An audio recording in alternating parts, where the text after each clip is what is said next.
चीज है, कोई कोई व्यक्ति हमारे बिजनेस में अभी जुड़ा और वो फास्ट स्टार्ट 8% करता है, तो क्या वो सक्सेस है? डेफिनेटली है। क्यों? अगर 5% से वो फास्ट स्टार्ट 8% पहुंचा, सक्सेसफुल नहीं है। कितने सारे लोग 5% पे ही रह जाते हैं, आगे कुछ करते ही नहीं है, राइट? अगर कोई फास्ट स्टार्ट 8% से 10% पे पहुंचता है, 11 पे पहुंचता है, ब्रॉन्ज करता है, तो क्या सक्सेस है? यस।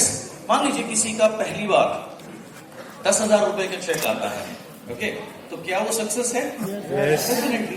10,000 किसी का पे चेक है, वो 25,000 पे पहुंचता है, तो क्या वो सक्सेस है? 25,000 किसी का पे आउट है, वो 50,000 का पे आउट लेता है, तो क्या सक्सेस है? 50,000 किसी का पे आउट है, वो फर्स्ट टाइम 1 लाख को क्रॉस करता है, तो क्या सक्सेस है? एब्सोल्युटली। क्या इसका कोई एंड है? नहीं ना, इसका कोई एंड नहीं है, इसका कोई अंत नहीं है, इसलिए success is never ending. Great Sachin Tendulkar जिन्होंने 100 बनाए, 100 इंटरनेशनल 100 बनाए, वो भी बहुत बार 90s में आउट हुए। अगर वो उतनी बार 90s में आउट नहीं होते तो वो 100 से ज्यादा 120 या 125 तक पहुंच सकते थे। तो सक्सेस का कभी कोई अंत नहीं होता। और दूसरा इसका पार्ट है, failure is never final. Failure जो है वो कभी भी फाइनल नहीं होता।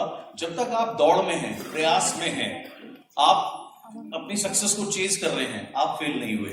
आप फेल कब होते हैं? जिस दिन आप हार मान के घर बैठ जाते हैं, that is the day you fail. So success is never ending, failure is never final. Correct? Okay, now आइए शुरू करते हैं सीखने सिखाने का सिलसिला। भाई आपने तो स्क्रीन ही गायब कर दी। चलिए, जब तक स्क्रीन तैयार होती है, नो प्रॉब्लम। सबसे पहली चीज जो आज मैं आपको सिखाना चाहूंगा कि आप क्या सीखते हैं, आप उससे सक्सेसफुल नहीं बनते। आप सीखने के बाद क्या करते हैं, उससे आप सक्सेसफुल बनते हैं। अंडरस्टैंड? हमारे बिजनेस में एक सिंपल सा फॉर्मूला चलता है। वो सिंपल फॉर्मूला क्या है? Learn, do, learn, teach, learn, perfect. आप इस बिजनेस में हैं, सबसे पहले आपको लर्न करना होता है। क्या लर्न करना होता है? बिजनेस की कुछ बेसिक्स हैं, जैसे प्रोडक्ट कैसे काम करते हैं, क्या किस तरीके से यूज करने हैं, कहाँ कौन से प्रोडक्ट खाने हैं, स्पेशली हेल्थ सप्लीमेंट्स, और उसके बाद बिजनेस कैसे काम करता है, बिजनेस का मॉडल क्या है, ये कुछ बेसिक्स है। तो लर्न के बाद में अगर आप ये सब सीख के घर जाके सो जाएंगे तो सक्सेसफुल होंगे? नहीं होंगे। तो लर्न के बाद इसलिए आता है डू, राइट? यानी जो सीखा उसके बाद आप फील्ड में काम करना शुरू करते हैं, 1-on-1 करना शुरू करते हैं, होम मीटिंग्स करना शुरू करते हैं, धीरे धीरे CNT करना शुरू करते हैं। तो ये हो गया लर्न के बाद डू। कुछ लोग क्या बेसिक गलती करते हैं, लर्न नहीं करते और सीधा डू पे पहुंच जाते हैं। जैसे फॉर एग्जांपल अभी शुभंकर से मैंने बात करी थी। मान लीजिए ये मेरे बहुत अच्छे दोस्त हैं और मैं इनके पास जाके कहता हूं कि मैंने वेस्टीज कंपनी ज्वाइन की है, बहुत अच्छी कंपनी है, बहुत अच्छे प्रोडक्ट हैं, आप भी आओ मेरे साथ ज्वाइन करो। तो उन्होंने कहा इसमें करना क्या होता है? मैंने कहा मुझे नहीं पता। प्रोडक्ट कैसे प्रोडक्ट है? अच्छे प्रोडक्ट है। वो लोग करते क्या है? मैंने कहा मुझे नहीं पता, बस मेरे खाने हैं इसको। खाने इतने सारे सप्लीमेंट कैसे खाऊंगा, ये इससे फायदा क्या होगा? मैंने कहा वो मुझे नहीं पता, बस आप मेरे दोस्त हो ना, आप ज्वाइन करो, 4-5 हजार रुपए का प्रोडक्ट हो। तो ऐसे में क्या होगा, हो सकता है ये मेरे रिलेशनशिप की वजह से ज्वाइन कर लें, सामान ले लें, लेकिन आगे नहीं बढ़ पाएंगे क्योंकि इनको मैंने कुछ बताया नहीं। बताया क्यों नहीं? क्योंकि मैंने खुद लर्न नहीं किया। या हो सकता है ये ना ही आए। तो ऐसा अगर मैं 4-5 लोगों के साथ करूंगा, नेटवर्क आगे बढ़ेगा नहीं। उसके बाद मैं कहूंगा कि नेटवर्क बनता नहीं है, सक्सेस होता नहीं है, मुश्किल है, मेरे से नहीं होगा। तो मैंने गलती क्या करी? मैं लर्न करे बिना डू पे पहुंच गया। ओके, कई लोग ये गलती करते हैं। सो लर्न, डू, उसके बाद फिर और सीखिए। और जो भी आप जब लर्न के बाद डू करेंगे, नेटवर्क बनेगा, फिर सीखेंगे। जो भी सीखे अपने नेटवर्क को सिखाना शुरू कर दीजिए एंड उनको एजुकेट करिए। आपका नेटवर्क जितना ज्यादा एजुकेटेड होगा, उतना ज्यादा आपके सक्सेस के जो चांस हैं वो ऑटोमेटिकली बिजनेस में बहुत बढ़ जाते हैं। फिर और सीखिए ताकि आप परफेक्ट हो सके या बेहतर हो सके। That's it. ये सिंपल सा फॉर्मूला है। इसके बाद जैसे मैंने कहा, स्टेप 1 देखिए क्या लिखा है। It's not what I learn makes me successful. मैं जो सीखता हूं वो मुझे कामयाब नहीं बनाएगा, बल्कि मैं क्या करता हूं सीखने के बाद वो मुझे सक्सेसफुल बनाएगा। अब चलते हैं स्टेप 3। स्टेप 3 है play to win. Play to win क्या है? प्ले टू विन का सिंपल अर्थ है जीतने के लिए खेलना। हिंदुस्तान में ऐसा कोई बच्चा नहीं होगा जिसने अपने स्कूल टाइम में, कॉलेज टाइम में क्रिकेट का बैट ना पकड़ा हो, या गेंद ना पकड़ी हो, या फुटबॉल को कभी लात ना मारी हो, है ना? हम सब ने ये खेल खेले, लेकिन हमने वो खेल खेला आप सबने वो खेल खेला शौक के लिए, मनोरंजन के लिए, टाइम पास करने के लिए, करेक्ट है? तो क्या इसका कोई आपको रिवॉर्ड मिला? नहीं, क्योंकि आपने उसको प्ले टू विन नहीं किया। कुछ लोग प्रोफेशनल जो स्पोर्ट्समैन होते हैं वो प्रोफेशन की तरह उसको लेते हैं और उनके रिवॉर्ड्स बहुत हाई होते हैं। सेम वे वेस्टीज में आप जब काम कर रहे हैं तो खाली करने के लिए नहीं करना, खाली ये सोच के नहीं करना कि 5-10-20 हजार रुपए की इनकम आ जाए, ईएमआई चली जाए, थोड़ी सी लाइफ बेटर हो जाए। नहीं नहीं नहीं, प्ले टू विन का मतलब है जीतने के लिए खेलना। जीतने के लिए खेलना के मतलब मैं किसको कहता हूं? शुभंकर, आपको मैं फिर आपसे बात करना चाहूंगा। अभी आपका करंट चेक कितना है? High check 1,29,000। 1,29,000, okay good. Suppose करिए शुभंकर, अगर आपका पे चेक 5 लाख रुपए महीने पहुंच जाए तो आपकी लाइफ में क्या चेंजेस आएंगे? मुझे 3 से 4 कोई भी चेंजेस बता दीजिए। सबसे पहले तो अपना सपना जो था, अपना खुद का घर, मैं खुद का घर बनाने की कोशिश करूंगा। उसके बाद एक मर्सिडीज बेंच लेने का सपना है, वो भी मैं क्राउड की तरफ देख के बात करें। सेकेंड मेरा मर्सिडीज बेंच लेने का सपना है, मैं वो मर्सिडीज बेंच भी लूंगा। और थर्ड, मैं चैरिटी के ऊपर ज्यादा फोकस करता हूँ, इसलिए चैरिटी के ऊपर भी कुछ काम करना चाहती हूँ। कुछ अच्छे काम भी करना चाहेंगे, बहुत अच्छी बात है। अभी देखिए, जब ये अभी बात कर रहे थे, इन्होंने घर की बात करी, मर्सिडीज बेंच की बात करी, तो इनके चेहरे पे एक मुस्कुराहट थी और ये मुस्कुराहट मैं आपको दिखाना चाहता था। इसलिए मैंने इन्हें कहा कि आप मेरी तरफ मत देखिए, आप थोड़ा सा क्राउड की तरफ भी हो जाइए ताकि आप लोग देख सकें। अंडरस्टैंड? ये है play to win goal. Play to win goal का मतलब क्या है? एक ऐसा लक्ष्य जो यदि पूरा हो जाए तो आप लाइफ में जीतने के कगार पर आ जाएं, आप विनिंग ट्रेल में आ जाएं। इसे मैं कहता हूं प्ले टू विन गोल। क्या आपको ये समझ आया? बहुत बढ़िया। ये प्ले टू विन गोल अलग अलग लोगों के अलग अलग हो सकते हैं। हो सकता है कोई व्यक्ति अभी नया है, उसका पे आउट 2-4-5 हजार रुपए का है, तो उसका पहला प्ले टू विन गोल हो सकता है 1 लाख रुपए महीना। हो सकता है जैसे अभी शुभंकर जी ने बताया इनका हाईएस्ट पे चेक 1,29,000 है, तो मैंने इनको आइडिया दिया प्ले टू विन गोल का से 5 लाख रुपए महीना। प्ले टू विन गोल का मतलब है एक ऐसा गोल जो आपको बहुत ज्यादा एक्साइट करे और जब वो पूरा हो जाए तो आपकी लाइफ में चेंज आ जाए, आपकी जीवन बदल जाए। ये है प्ले टू विन गोल। तो सबसे पहले हर एक व्यक्ति को अपना अपना प्ले टू विन गोल लिखना है, बनाना है इसी समय अपनी डायरी में। जैसे जब मैं वेस्टीज में आया था, मेरा पहला प्ले टू विन गोल था 2 लाख रुपए महीने पे पहुंचना। सो मैं 2 लाख रुपए पे पहुंचा। उसके बाद मैंने अपना अगला लक्ष्य रखा 3 लाख रुपए पहुंचना, तो मैं वहां पहुंचा। उसके बाद मैंने अपना अगला प्ले टू विन गोल रखा 6 लाख रुपए महीने पे पहुंचना, सो मैं वहां पहुंचा। फिर मैंने अपना अगला प्ले टू विन गोल रखा 10 लाख रुपए महीना पहुंचना। सो ऐसे स्टेजेस में मैं हमेशा प्ले टू विन गोल रखता हूं। आज मेरे मेजर 2 प्ले टू विन गोल हैं। पहला मेरा प्ले टू विन गोल है 2 करोड़ रुपए महीने पे पहुंचना, प्रथम। दूसरा मेरा प्ले टू विन गोल है, आज रॉस परिवार में 3,000 से ज्यादा लोग ऐसे हैं जिनकी 1 लाख रुपए से ज्यादा इनकम है, लेकिन मैं संतुष्ट नहीं हूं। मेरा अगला प्ले टू विन गोल है नेटवर्क के लिए कि 10,000 लोग ऐसे हो नेटवर्क में जिनकी आमदनी 1 लाख रुपए से लेकर 9,99,000 रुपए तक हो, और 1,000 लोग कम से कम ऐसे हों जिनकी इनकम 10 लाख रुपए महीने से ऊपर हो। ये मेरे मेजर प्ले टू विन गोल है। मैं किसी में बात करता रहूंगा। इस वजह से ये मेरे जो प्ले टू विन गोल हैं, ये मेरे को आराम नहीं करने देते या मेरा मन नहीं करता आराम करने का। मैं हमेशा कहता हूं मेरा सबसे अच्छा दिन वो होता है जिस दिन मैं काम कर रहा होता हूं, कहीं ट्रेनिंग कर रहा होता हूं, राइट? तो उसकी बात ही कुछ और होती है। अभी देखिए, शेड्यूल्स मेरे इस तरीके से रहे।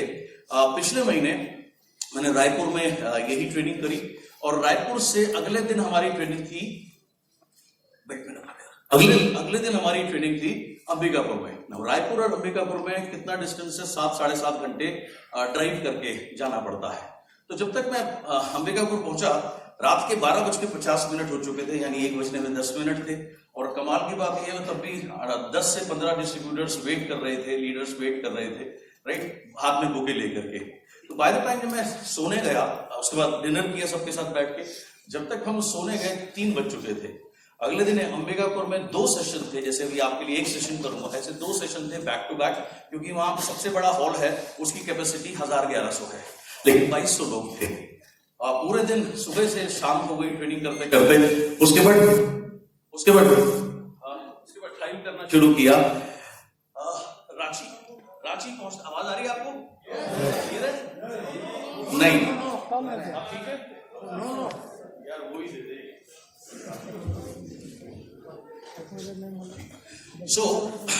अंबिकापुर का सेशन खत्म करते करते 6 साढ़े 6 बज गए। फिर हमने रांची के लिए ड्राइव करना शुरू किया। रांची पहुंचे हम रात को 1:30 बजे। सब बंद हो चुका था। रेलवे स्टेशन के सामने एक छोटा सा ढाबा बंद होने वाला था। उससे रिक्वेस्ट करी, भाई प्लीज खाना दे दे यार। राइट, वहां खाना खाया। रांची अगले दिन पूरा दिन वर्कशॉप किया।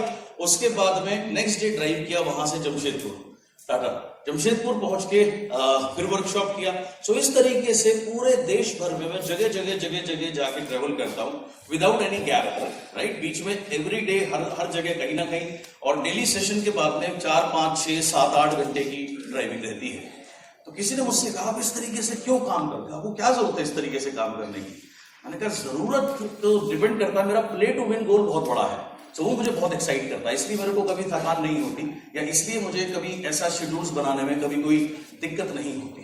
सो मैं चाहता हूं इस समय आप अपनी डायरी में लिखें आपका प्ले टू विन गोल क्या है, जो भी अमाउंट के रूप में, चेक के रूप में, कि ये चेक अगर आ जाए तो मेरी जिंदगी में मैं जीतने लग जाऊंगा, जीतने की कगार पे पहुंच जाऊंगा।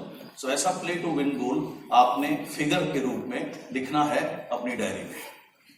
सो डायरी नहीं लाए हैं, ले आओ सब। राइट, जितने भी लोग हैं मैं सबको सजेस्ट करूंगा कि लिखे जरूर, नोट्स जरूर बनाएं। क्योंकि मेरे और बाली साहब के एक गुरु हुआ करते थे, वो एक बात कहते थे, short pencil is always better than a long memory. एक छोटी सी पेंसिल बेहतर होती है लंबी याददाश्त से। अगर हम नोट नहीं करते, राइट, तो फिलहाल तो हमें ऐसा लगेगा हम सब कुछ समझ रहे हैं, लेकिन एक हफ्ते के बाद में आप आधी चीजें भूल चुके होंगे, और 1 महीने के बाद में आप 95% चीजें भूल चुके होंगे। तो यहां बैठने का कोई आपको खास लाभ नहीं होगा, इसलिए हमेशा नोट्स बनाया कीजिए। ओके सर, लिखा आपने, अमाउंट लिखा, क्या लिखा? 5 लाख, एक्सीलेंट। आपने क्या लिखा सर? 10 लाख, बहुत बढ़िया। अभी आपका इनकम कितना है? 3.5 लाख, अच्छा बहुत बढ़िया। सर 1 लाख, एक्सीलेंट, बहुत अच्छे जी। 3 लाख, बहुत बढ़िया। 7 लाख, एक्सीलेंट। बैठे बैठे बता दीजिए, खड़े मत होइए जी। ओके गुड जी। 7 लाख, एक्सीलेंट जी। 8 लाख, गुड। 3.5 लाख, बहुत बढ़िया। हाँ जी। 5 लाख, ओके। 5 लाख, एक्सीलेंट। हाँ जी। 1 लाख, बहुत अच्छे, बहुत बढ़िया जी सर। 3 लाख, एक्सीलेंट। हाँ जी। 5 लाख, बढ़िया। हाँ जी। अच्छा, सबने लिखा अपना अपना play to win goal? Yes. सबने लिखा? यस। बढ़िया। अब आगे जानना चाहते हैं ये पूरा कैसे होगा? ये कैसे, ये चेक कैसे आएगा जो आपने लिखा अपनी डायरी में, जानना चाहते हैं? तो चलिए आगे चलते हैं। सबसे पहले आपने एक सिंपल सी चीज समझनी है, energy is the base of success. Energy जो है, ऊर्जा जो है, वो बेस है सक्सेस का। आप किसी भी सक्सेसफुल आदमी को देखिए, उनके अंदर आपको एक कॉमन चीज मिलेगी, that is they have lot of energy. जैसे हमारे प्राइम मिनिस्टर के बारे में मशहूर है कि वो 4.5-5 घंटे से ज्यादा नहीं सोते। अब आप बताइए उनके पास किस चीज की कमी है? दुनिया की सारी लग्जरीज उनके पास है, और उन्हें तो कोई उठाने वाली भी नहीं है ना? लेकिन बावजूद उसके वो 4-5 घंटे से ज्यादा नहीं सोते, क्योंकि वो वर्कहॉलिक है। 16-17 घंटे काम करना उन्हें बहुत पसंद है। इसी तरीके से रतन टाटा जी का नाम सुना है आपने? Yes. Okay. रतन टाटा साहब आज मिड 80s में उनकी एज पहुंच चुकी है। उन्हें कोई जरूरत नहीं काम करने की, लेकिन आज भी वो 15-16 घंटे काम करते हैं। इतनी ऊर्जा उनके अंदर है। राइट, किसी भी सक्सेसफुल पर्सन को आप देखिए, आप उनके अंदर एक चीज आपको कॉमन मिलेगी, they have lot of energy. क्योंकि एनर्जी बेस है सक्सेस का। बिना एनर्जी के कोई भी व्यक्ति लाइफ में सफल नहीं हो सकता। आप अमिताभ बच्चन जी को देखिए, he is also touching 80। Right, आने वाले 4 साल उनके बुक हैं, उनकी डेट्स बुक हैं, उनको भी काम करने की कोई जरूरत नहीं है, बट उनका काम उनके लिए पैशन है। सेम वे आप विराट कोहली को देखिए, कभी उनकी बॉडी लैंग्वेज देखिए। राइट, जबरदस्त एनर्जी। किसी भी सक्सेसफुल व्यक्ति को आप देखिए, एक चीज सबके अंदर आप कॉमन पाएंगे, they have lot of energy. क्योंकि एनर्जी बेस है सक्सेस का। एनर्जी कहां से आती है? आपका प्ले टू विन गोल जो है, वो आपको एनर्जी देता है। राइट, अभी जैसे आपने लिखा, क्या लिखा सर आपने? 5 लाख, बढ़िया। जब जब आप 5 लाख के बारे में सोचेंगे, ऑटोमेटिकली आपके अंदर एनर्जी आएगी, एंड एनर्जी बेस है सक्सेस का। यही चीज समझ आएगी आपको? Energy is the base of energy is the base of, energy is the base of, ऊपर वाले भी, energy is the base of, energy is the base of, absolutely energy is the base of success. आइए आगे चलते हैं। एक चीज यहां पे हमें और समझनी है, past is not equal to future. Past जो है वो फ्यूचर से उसका कोई लेना देना नहीं है। सच तो ये है कि जो पास्ट है वो हमारी लाइफ में हमेशा डेड हो जाता है। It only lives in our memory. जैसे कल का दिन था, मेरा कल का दिन जो था जैसा भी था वो खत्म हो चुका, वो सिर्फ मेरी याददाश्त में है, एल्स वो खत्म है, it is dead. So past का फ्यूचर से कोई लेना देना नहीं है। हो सकता है जब आप अपना प्ले टू विन गोल आप शेयर करेंगे अपने किसी दोस्त के साथ में, किसी रिलेटिव के साथ में, किसी नेबर के साथ में, तो चांसेस हैं वो आपके ऊपर हंस सकते हैं, मजाक उड़ा सकते हैं, राइट। जैसे जब मैंने 2015 में लक्ष्य रखा था 1 करोड़ रुपए महीने का, तो सब लोग मेरे ऊपर हंसते थे, ये संभव नहीं है, ऐसा कभी हो नहीं सकता। लेकिन मुझे उससे कोई फर्क नहीं पड़ा और सबने कहा कि ऐसा कभी नहीं हुआ। तो अगर जरूरी नहीं जो चीज अभी तक नहीं हुई वो आगे नहीं हो सकती। There is always first time. Understand? Simple सी चीज आपने समझनी है, there is always first time. Okay, जैसे आप अपना play to win goal share करेंगे तो कहेंगे, तो सपोज आपको कोई कह सकता है क्या तुम्हारे घर में भी किसी ने लग्जरी कार ली है? अरे घर में नहीं ली, लेकिन there is always first time, मैं लूंगा ना, तो क्या फर्क पड़ता है? ओके, तो हो सकता है वो कहें क्या, आप मान लीजिए आपने कहा कि मैं 5 लाख रुपए का मेरा लक्ष्य है, लग्जरी कार लूंगा, जैसे विश्वांकर ने कहा घर बनाऊंगा, विदेश जाऊंगा। हो सकता है कोई तुम्हारे खानदान में भी कोई विदेश गया है, there is always first time. Okay, simple सी चीज याद रखनी है, पास्ट का फ्यूचर से कोई लेना देना नहीं है। कुछ लोगों के बारे में आपको बताऊंगा, जैसे मदर टेरेसा ऑलमोस्ट 38 की एज तक एक नॉर्मल स्कूल टीचर थी। उसके बाद में उनके मन में प्रभु के प्रति इतना प्रेम जागा कि उन्होंने मानव सेवा करना शुरू कर दिया। और वो तो इंडियन भी नहीं थी, इंडिया में आकर उन्होंने पूरा जीवन लोगों की सेवा में बिताया। और जब तक ये पृथ्वी रहेगी हमेशा उनके नाम के आगे कोई भी व्यक्ति किसी भी मजहब से क्यों ना हो, बड़े सम्मान से मदर के साथ में उनका नाम लिया जाएगा, राइट। तो उनकी लाइफ कब चेंज हुई? आफ्टर 38। प्रॉफिट पंपर को एनलाइटमेंट कब हुई थी? After the age of 40। उससे पहले वो एक नॉर्मल जीवन जीते थे जैसे लाखों करोड़ लोग होंगे। सो पास्ट का फ्यूचर से कोई लेना देना नहीं है, यानी कि आप कभी भी सक्सेसफुल हो सकते हो, it doesn't matter. Same way KFC, आपके गुवाहाटी में केएफसी है? yes. उसके जो संस्थापक थे कर्नल सॉन्डर्स, 64 साल की उम्र तक वो लगातार फेल होते रहे हर एक बिजनेस में। और लोग कहते थे कि इतना मनहूस आदमी है, इसके हाथ में अगर सोना भी दे दो तो वो भी पीतल हो जाएगा, ये कुछ नहीं कर सकता। और देखिए 64 साल की उम्र में इन्होंने अपना पहला रेस्टोरेंट खोला अमेरिका में, केंटकी में, इसलिए इसका नाम है केंटकी फ्राइड चिकन, जिसको शॉर्ट में हम केएफसी कहते हैं। धीरे धीरे इतनी ब्रांचेस खुली अमेरिका में और आज 100 से भी ज्यादा देशों में उनकी ब्रांचेस हैं। आज उन्हें ऊपर गए हुए कई साल हो गए, लेकिन एवरी डे की जो इनकी इनकम है वो हजारों लाखों डॉलर्स में है। अंडरस्टैंड? सो पास्ट का फ्यूचर से कोई लेना देना नहीं है। ओके, हो सकता है कि कई बार क्या होता है हम कंपैरिजंस करते हैं, अब तक तो मुझे यहां पहुंच जाना चाहिए था, अब तक तो ऐसा हो जाना चाहिए था, राइट। जो अब तक नहीं हुआ वो आगे नहीं होगा, ऐसा कोई लॉ नहीं है। ओके, कई बार लोग आते हैं कि मैं 10 साल से संघर्ष कर रहा हूं, मुझे सक्सेस नहीं मिली, तो कोई बात नहीं, 10 साल से संघर्ष कर रहे हो, सक्सेस नहीं मिली, 11वें साल में मिल सकती है। ये आपकी हमेशा सोच होनी चाहिए। कई बार लोग आते हैं मैंने 5 कंपनी करी, मुझे सफलता नहीं मिली, तो कोई नियम नहीं है ऐसा कि आप 5 कंपनी करें, वहां सफल नहीं हुए तो आप यहां सफल नहीं हो सकते, ऐसा कोई नियम नहीं है। नियम 2 ही है भाई, दुनिया गोल है पहली चीज, दूसरा जो इस दुनिया में आया है वो यहां से जाएगा, परमानेंट कोई नहीं रह सकता यहाँ। अंडरस्टैंड? बाकी कोई नियम नहीं है। सो पास्ट का फ्यूचर से कोई लेना देना नहीं है। तो आपने कभी भी अपने को किसी से कम नहीं समझना, हमेशा अपने प्ले टू विन गोल के ऊपर फोकस रहना है। उसके बाद now fear stops so many people.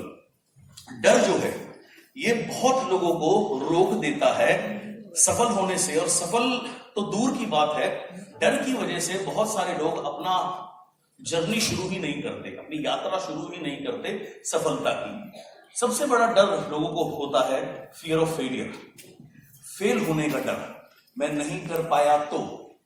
सालों पहले मैंने एक पोस्टर देखा था जिसकी तस्वीर मेरे जहन में आज भी है। मैं 1998 में मैंने एक पोस्टर देखा था और वो मेरे सामने आंखों के बिल्कुल ऐसे अभी भी मुझे क्लियर दिखता है। वो पोस्टर क्या था? एक बास्केटबॉल प्लेयर था, उसके हाथ में बास्केटबॉल थी ऐसे जैसे वो फेंकने के लिए तैयार है और सामने बास्केट थी। उसके ऊपर लिखा हुआ था, एक कोटेशन लिखी हुई थी, you will miss 100% of the shots that you don't take. यानी आप अपने लाइफ में 100% वो शॉट्स मिस करोगे जो आप अटेम्प्ट नहीं करोगे। ऑब्वियस सी बात है।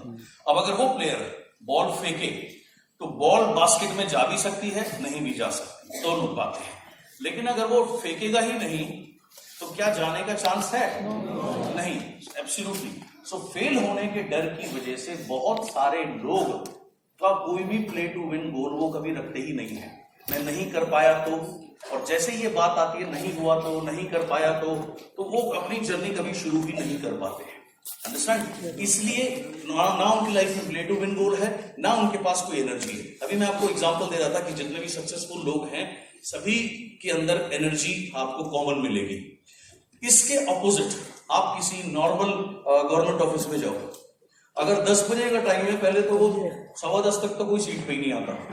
आने के बाद भी मान लीजिए कोई ऐसे काम कर रहा है, आप काउंटर पे जाते हो, आप उनको बोलते हो 5 मिनट लगते हैं मुंडी उठाकर देखने में, आधा घंटा लगता है एक फाइल को यहां से यहां रखने में। इस तरीके से वो काम करते हैं क्योंकि उनका कोई प्ले टू विन गोल नहीं है। उनका प्ले टू विन गोल एक ही है कि अंडर द टेबल कितने पैसे ले सकते हो, बस यही उनका प्ले टू विन गोल है। इसलिए एनर्जी नहीं है, इसलिए मन नहीं करता है काम करने का। सो यहां पर सिंपल सी चीज आपने समझनी है, फेलियर नाम की कोई भी चीज होती ही नहीं है। आप देखिए, एक छोटा बच्चा है, जैसे ही वो पैदा होता है क्या वो बाहर निकलते ही बोलता है थैंक यू डॉक्टर अंकल मुझे सुरक्षित बाहर निकालने के लिए? ऐसा बोल सकता है? नहीं बोल सकता। उसकी भाषा क्या है? जी, उसकी भाषा है रोना। वो रो नहीं रहा, वो कम्युनिकेट करने की कोशिश करता है लेकिन उसको बोलना नहीं आता। हो सकता है कोई बच्चा 6-7 महीने का हो और वो रो रहा है, उसकी मदर पहुंची उसको दूध पिलाने के लिए। अब वो रो के कह रहा है अरे मम्मी दूध नहीं पीना, सुसु निकल गया, ठंड लग रही है, मेरा डायपर चेंज कर दो यार, भर गया, है ना। लेकिन बेचारा बोल नहीं सकता। तो आप देखो 2.5-3 साल लगते हैं उसको बोलना सीखने में, ठीक है। अब आप देखिए 2.5-3 साल कॉमन पकड़ लेते हैं, एक साल में कितने दिन होते हैं? 365। 365 मल्टीप्लाई बाय 3, तो यानी कि 1100-1200 दिन वो फेल हुआ। एक दिन में 20 बार वो रोता होगा एवरेज। तो 20 एक, अगर आप 1100-1200 को 20 से मल्टीप्लाई करो तो आप क्या फिगर आएगी? 20,000-22,000 के आसपास फिगर आएगी। तो वो बच्चा 22,000 बार फेल होता है, उसके बाद वो बोलना सीखता है। अंडरस्टैंड? सो फेलियर नाम की कोई चीज नहीं होती। फेलियर का मेरी डिक्शनरी में सिंपल सा मतलब है one more try. Understand? Simple सा मतलब है वन मोर ट्राई। सेम चीज जब एक छोटा बच्चा पैदा होता है, क्या वो चल सकता है? नहीं, चलना तो दूर की बात है, उसकी गर्दन तक नहीं संभलती। 4 महीने तक की बात तो उसकी गर्दन स्टेबल होती है। कभी आपने देखा होगा, गौर किया होगा, छोटा बच्चा दूध पी रहा, दूध पीते पीते वो अपने पैर मारता है ना, राइट, लेटा पैर मारता, तो वो क्या करता है? वो चलने की कोशिश करता है।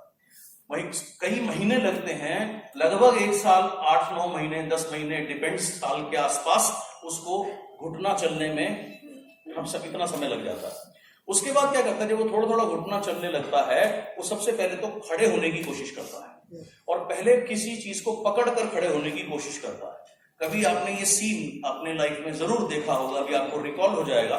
एक बच्चा जब पहली बार खड़ा होता है किसी चीज को पकड़ के, पलंग को या दीवार को या किसी भी चीज को पकड़ के, तो सबसे पहले तो वो खुश होता है कि मैं खड़ा हो गया, और ऐसे करके हाथ छोड़ते ही धप से गिर जाता है ना। ये कॉमन सीन है ना, सबने देखा है ना, राइट। उसके बाद वो बेचारा दोबारा पकड़ के उठता है, राइट, पकड़ के फिर वो चलना सीखता है, 1 कदम चलेगा, खुश होगा अपनी उपलब्धि पर, और जैसे ही छोड़ता फिर गिर जाता है।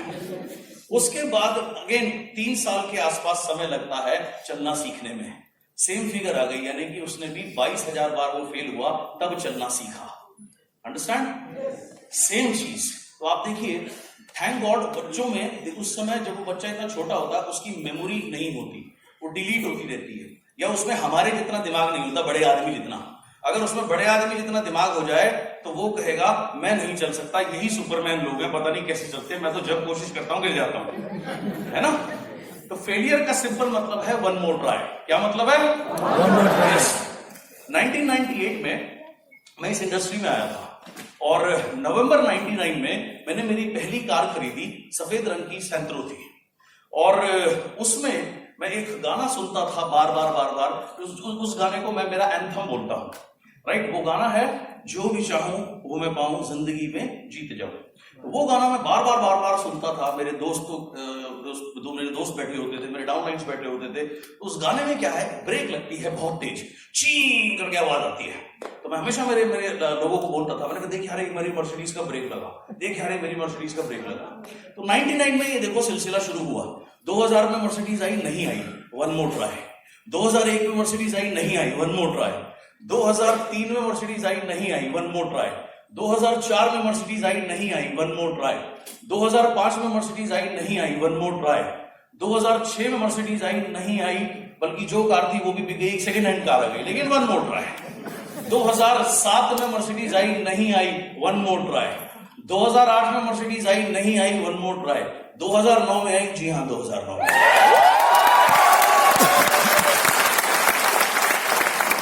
तो फेलियर का मतलब क्या है? One more try. का मतलब क्या है? One more try. का मतलब क्या है? One more try. एब्सोल्युटली। आप देखिए हमारे बिजनेस में बहुत सारे लोग प्रेजेंटेशन करने से डरते हैं। 6 महीने हो गए, 1 साल हो गया, अभी भी अपलाइन के पीछे घूमते रहते हैं, खुद से मीटिंग नहीं करते। तो उन्हें क्या डर लगता है, अरे यार मैं कुछ भूल गया था। एक बार ऐसे ही मैं उड़ीसा में बहरमपुर में था, 2008 की बात है। तो उस समय कहीं भीड़ नहीं होती थी। होटल के कमरे में मीटिंग थी, तो करीब 12-15 लोग बैठे हुए थे। तो उसमें से 3 लड़के ऐसे थे जो मेरी 4-5 मीटिंग देख चुके थे। तो मैंने उसको बोला, मैंने कहा एक काम कर, इस अभी जो मीटिंग करेंगे ना, इसमें तुरुलिना आप बता देना। दूसरे को बोला भाई नोनी आप बता देना। तीसरे को बोला यार फ्लेक्स आप बता देना, बस एक प्रोडक्ट बता देना। उन्होंने कहा सर हमसे नहीं होगा। मैंने कहा क्यों? बोला सर मैं कुछ भूल गया तो। मैंने कहा जैसे? बोला सर आप तुरुलिना के बारे में ना 10 पॉइंट बताते हो। मैंने कहा हाँ भाई बताता हूँ 10 पॉइंट। कह रहा सर अगर मैं 5 भूल गया तो। मैंने कहा जिसको तू बता रहा है उसको एक भी नहीं पता, 5 भी बताती है तो क्या दिक्कत है? वहां से मैंने उनको कहा, मैंने कहा तुम जैसा भी बोलो तुम करो, मैं संभाल लूंगा। तो उन्होंने किया। उसके बाद सेकंड मीटिंग हुई, थोड़ी देर में 2 घंटे बाद शाम तक 4-5 मीटिंग्स हुई। एंड शाम तक तो वो ऐसे शेयर हो गए थे, उन्हें मेरी जरूरत नहीं थी। और आज वो 4-5 लाख रुपए कम से कम इस बिजनेस से। तो जो लोग प्रेजेंटेशन करने से डरते हैं, अरे उन्हें क्या लगता है ये गड़बड़ हो गई तो, ये वो गड़बड़ हो गई तो। कोई गड़बड़ नहीं होगी, कुछ नहीं होगी। और हम हमेशा गलतियों से सीखते हैं और सीखना चाहिए। परफेक्ट कोई भी चीज आप पहली बार में करें और उसमें परफेक्शन की उम्मीद रखना ही बेवकूफी है। ओके, सो कभी भी आपको डर नहीं होना चाहिए। एंड फियर ऑफ फेलियर का फेलियर डर जो है, जब अगर आपको रोकने लगेगा तो आप कभी भी आगे नहीं बढ़ पाएंगे, राइट। बहुत सारे लोगों का लाइफ में कोई प्ले टू विन गोल नहीं होता। क्यों? क्योंकि उन्हें फेल होने से डर लगता है। तो you should never ever have a fear of failure in your mind. उसके बाद एक और फियर होता है रिजेक्शन का, यानी कि मुझे रिजेक्ट कर दिया तो। पहली बात तो रिजेक्शन नाम की कोई चीज नहीं होती। थोड़े टाइम पहले मार्च में मैं उड़ीसा के टूर पे था। तो एक जगह है संबलपुर, वहां से मेरा वो टूर शुरू हुआ। तो सुबह मैं मेरे होटल में ब्रेकफास्ट कर रहा था। तो हमारे एक डबल क्राउन डायरेक्टर आए, लीडर आए, 2 साल बाद मिले थे कोविड के बाद में। तो मैंने उनसे कहा, मैंने कहा आओ आप ब्रेकफास्ट कर लो। तो उन्होंने कहा नहीं सर मैं ब्रेकफास्ट नहीं करूंगा। तो मैंने कहा अच्छा भाई कोई बात नहीं, चाय पी लो। तो उसने कहा नहीं सर चाय भी नहीं पीऊंगा। मैंने कहा भाई कॉफी पी लो। बोला सर कॉफी भी नहीं पीऊंगा। मैंने कहा यार जूस पी ले भाई कम से कम। बोला नहीं सर जूस भी नहीं पीऊंगा। मैंने कहा क्या पिएगा यार? बोला सर पानी पीऊंगा बस। अब अगर मेरे में बुद्धि कम हो तो मैं सोच सकता हूं इसने मेरा ब्रेकफास्ट रिजेक्ट किया, इसने मेरी कॉफी रिजेक्ट करी, इसने मेरी चाय रिजेक्ट करी, इसने मेरा जूस रिजेक्ट किया। पर क्या पता उसकी स्थिति तो उसको पता है ना। क्या पता वो घर से वो इतना ज्यादा खा के आ गया हो कि उसके पेट में बिल्कुल भी जगह ना हो। ये क्या पता बेचारे का पेट खराब हो और मैं और ठूसने के चक्कर में हूं उसको। अंडरस्टैंड? सो हर इंसान को अपनी अपनी स्थिति पता होती है। अब कई बार फियर ऑफ रिजेक्शन की वजह से बहुत सारे लोग हमारे बिजनेस में प्लान दिखाने से डरते हैं या किसी को अप्रोच नहीं करते, राइट। उन्हें क्या डर लगता है कि रिजेक्ट कर दिया तो, मना कर दिया तो। एंड कई बार क्या होता है, आपने किसी को प्लान दिखाया, वो आपके साथ अगर बिजनेस में नहीं आया तो बहुत सारे लोग क्या कर लेते हैं, अपने संबंध खत्म कर लेते हैं। जैसे फॉर एग्जाम्पल, मैंने जैसे एग्जाम्पल दिया शुभांकर का, फिर से मेरे सामने बैठा है तो उसका एग्जाम्पल देता हूं। मान लो ये मेरा बहुत अच्छा दोस्त है और मैंने कहा भाई ये करना है। अब इसने नहीं किया, ये अपनी लाइफ में कंफर्टेबल है, सपोज, राइट, ये अपनी लाइफ में कंफर्टेबल है, इसके दिमाग में नहीं आई, इसने नहीं किया, तो मैं क्या करूंगा, मैंने आज तक हमेशा इसकी इतनी हेल्प करी, इसको एक चीज बोली नहीं करी, आज के बाद दोस्ती खत्म। ऐसे नहीं करना। ओके, सो रिजेक्शन का जो डर है, इस वजह से भी लोग अप्रोच करने से डरते हैं या प्ले टू विन गेम नहीं खेल पाते। सो ये रिजेक्शन नाम की कोई